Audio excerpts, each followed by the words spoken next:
Hi, this is the third of my videos based on my book, Philosophizer, and the title is Know Thyself. I'm going to read the chapter and then I'll talk a little bit about it.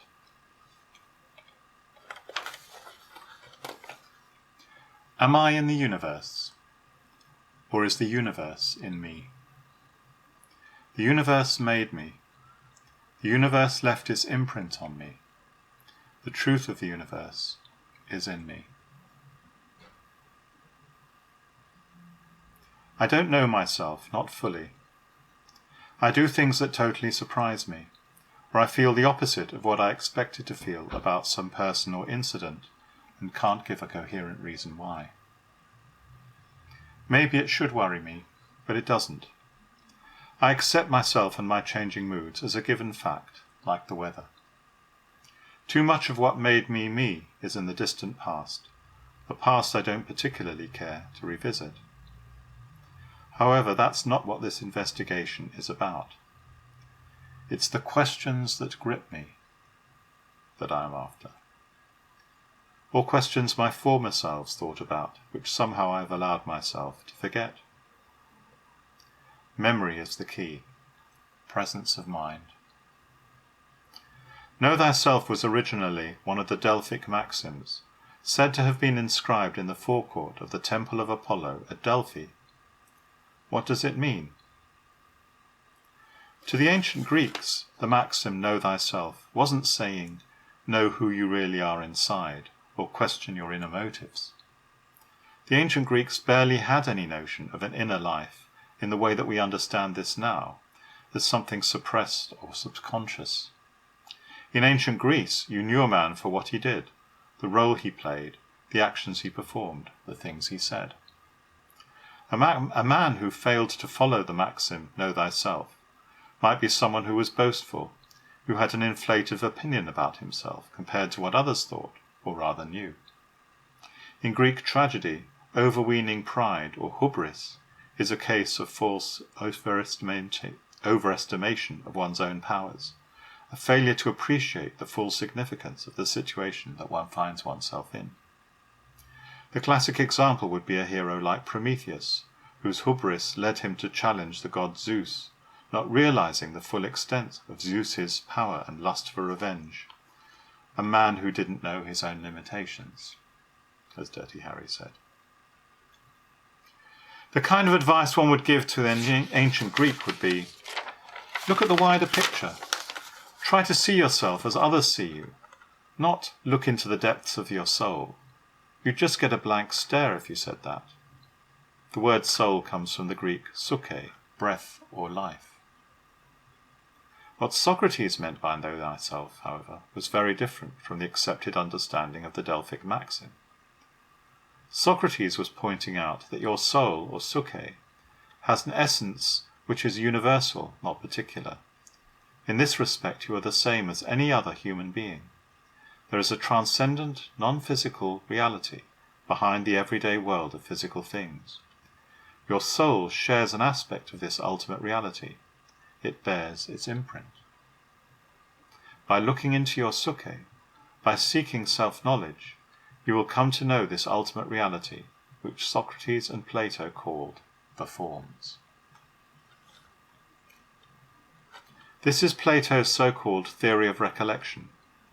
When Socrates said, know thyself, he meant, recall who you truly are. The non-physical world behind the world of appearances is a world of pure concepts or ideas, abstract rather than concrete, yet having a quasi-physical power over the physical world. The forms are the source of all values, all meaning. Human beings are partly of the world of non-physical forms and partly of the physical world. We have our feet in both realities at one and the same time. We are torn, in fact. That's what makes the struggle to reach philosophical understanding so dramatic. In Plato's dialogue Phaedo, which recounts Socrates' last day in prison and his execution by being made to drink hemlock, Socrates tells his grieving friends that the body is the prison house of the soul. They should be glad that he will soon be released. We are looking now at where philosophy started. The 20th century philosopher A.N. Whitehead remarked that the European tradition of philosophy consists in footnotes to Plato. This isn't about some particular theory, which might or might not be true. It's about the idea that there is a truth to be found, about the universe, which does not involve looking out onto the world, performing experiments, or putting forward hypotheses. Science does not have the last word. There is another kind of knowledge that you can acquire by looking inwards. Not knowledge of your own personal psychology, as I've already said, that's not relevant, but something else, knowledge that we somehow already know but have forgotten and need to recollect. Philosophical knowledge, or maybe metaphysical knowledge. I'll talk more about the difference, if any, at another time. Whichever term you use, this is knowledge arrived at through the exercise of reason. Philosophy is the art of reason.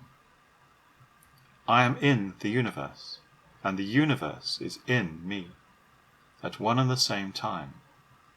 I am physically a part of the physical universe, but truths about the physical universe are not the only truths. There is the vast realm of mathematics that had only just begun to open up in Plato's time. On the gates of Plato's academy was the sign, "Let no one who has not studied mathematics enter here."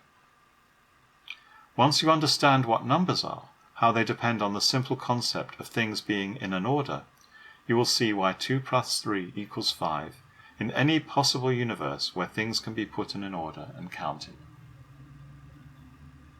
The truths of philosophy or metaphysics are just like that, just like the truths of mathematics, in that they don't depend on how things are in the physical world. That was Socrates and Plato's great idea. The truths of philosophy are independent of the physical world. That's how you are able to reach them, by looking into your own mind. The universe in me. The truths I'm after are universal truths. They apply to all places and all times, and all possible worlds. You could say that the Greeks opened our eyes to an infinite world of philosophical truths.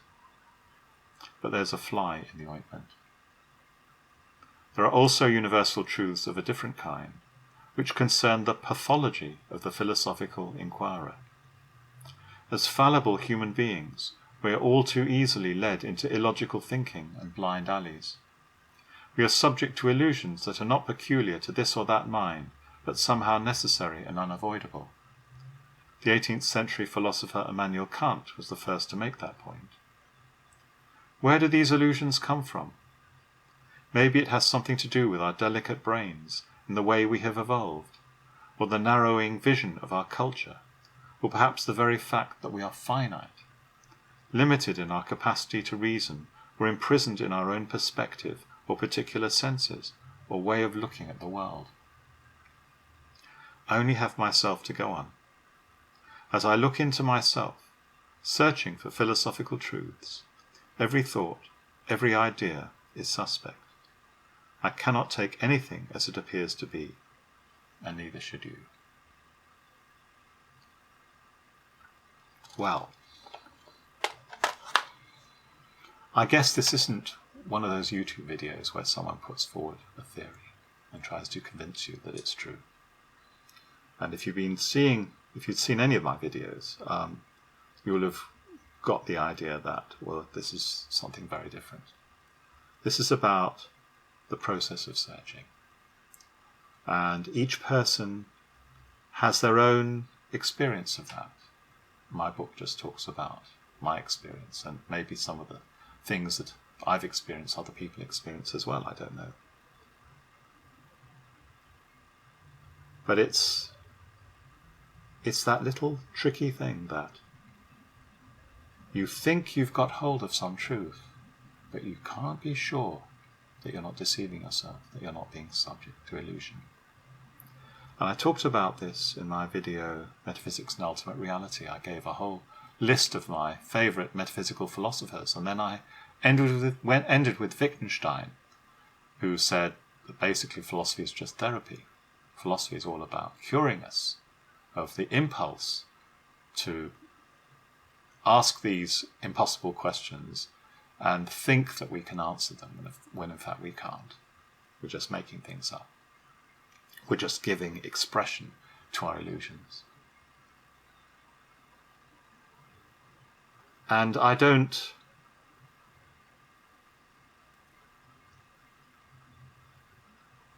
not saying I don't like that idea, because that's silly. Because if it's the truth, then it's the truth and that's it, and I should be glad to know the truth. I find it difficult to believe that there's absolutely nothing that can be understood or known about ultimate questions.